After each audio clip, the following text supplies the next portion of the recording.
Gabtali bus terminal থেকে যুক্ত আছেন সহকর্মী নাজমুস সাকিব এবং মহাখালী বাস টার্মিনাল থেকে যুক্ত আছেন শাহরিয়ার জামান পুলক। শুরুতেই যাচ্ছি সাকিবের কাছে। সাকিব, জানাবেন এই মুহূর্তে গাবতলী টার্মিনালের পরিস্থিতি কেমন দেখছেন? যাত্রী চাপ কেমন আর অতিরিক্ত ভাড়া আদায়ের অভিযোগ পেয়েছেন কিনা?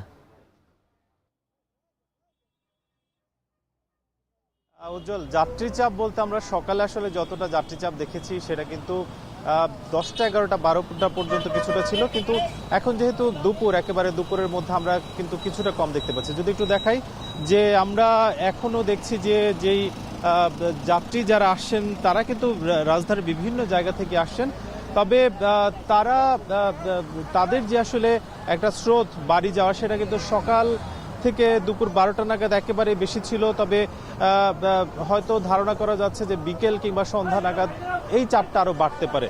আমরা যাত্রীদের সঙ্গে কথা বলেছি, তারা যেটা জানাচ্ছেন যে তাদের একটা বরাবরই আসলে অভিযোগ রয়েছে যে ভাড়া নিয়ে।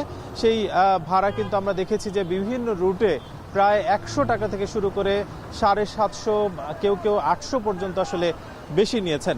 তারই পরিপ্রেক্ষিতে আসলে বিআরটিএ ঠিক কিছুক্ষণ আগে একটি অভিযান চালিয়েছে। সেই অভিযানে তারা অন্তত 8 থেকে 10টি কাউন্টারে ঘুরেছে।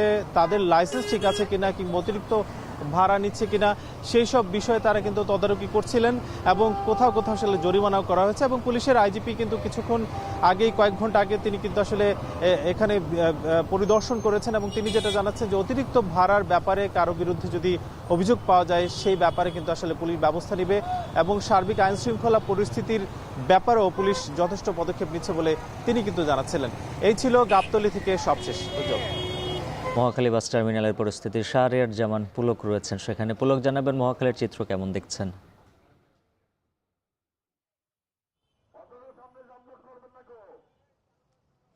উজ্জ্বল, সকাল থেকে আমরা প্রথমে সায়দাবাদ ছিলাম এবং সায়দাবাদের থেকে এখন কি বর্তমানে মহাখালী বাস টার্মিনালের যে পার্থক্যটি সেটি আসলে চোখে পড়ার মতোই।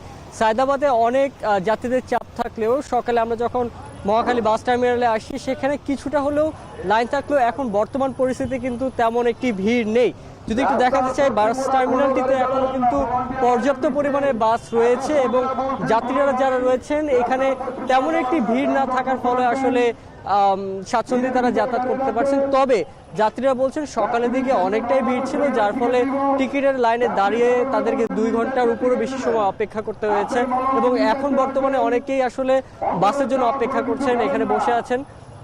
আমরা দেখেছি যে কিছুক্ষণ আগেই সোয়াটের যে K9 ডগ স্কোয়াড টিমটি সেটি কিন্তু এসেছিল এখানে অনুসন্ধান করতে, যে তাদের ডগ স্কোয়াডের মাধ্যমে কিন্তু তারা দেখেছেন যে এখানে আসলে কোনো অপ্রীতিকর জিনিসপত্র বা কোনো ধরনের অন্যান্য কোনো ধরনের বিশৃঙ্খলা তৈরি করার মতো কোনো জিনিসপত্র যাতে না থাকে সেজন্য কিন্তু এই মহাখালী বাস টার্মিনাল এলাকাটি পুরো কিন্তু সার্চ করে তারা গিয়েছেন।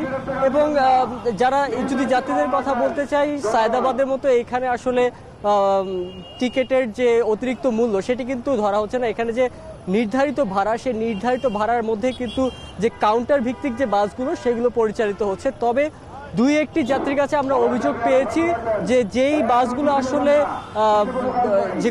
লোকালয়ে চলাচল করে সেই বাসগুলো থেকে 150 টাকার ভাড়া অনেক সময় দেখা যাচ্ছে যে 300 টাকাও পর্যন্ত হাঁকানো হচ্ছে। তবে একটি বিষয় যে শহরের প্রাণকেন্দ্রে থাকার ফলে এই টার্মিনাল থেকে বাসগুলো যখন বের হচ্ছে সেটির ফলে এই মহাখালী বা নাবিস্কো থেকে শুরু করে এদিকে বনানী পর্যন্ত কিন্তু একটি অতিরিক্ত যানজট সৃষ্টি হয়েছে। তো এটাই মোটামুটি এখনো বলা চলে যে ভোগান্তির সর্বশেষ। তো উজ্জ্বল, আমার কাছে এই ছিল মহাখালী বাস টার্মিনাল থেকে সর্বশেষ তথ্য।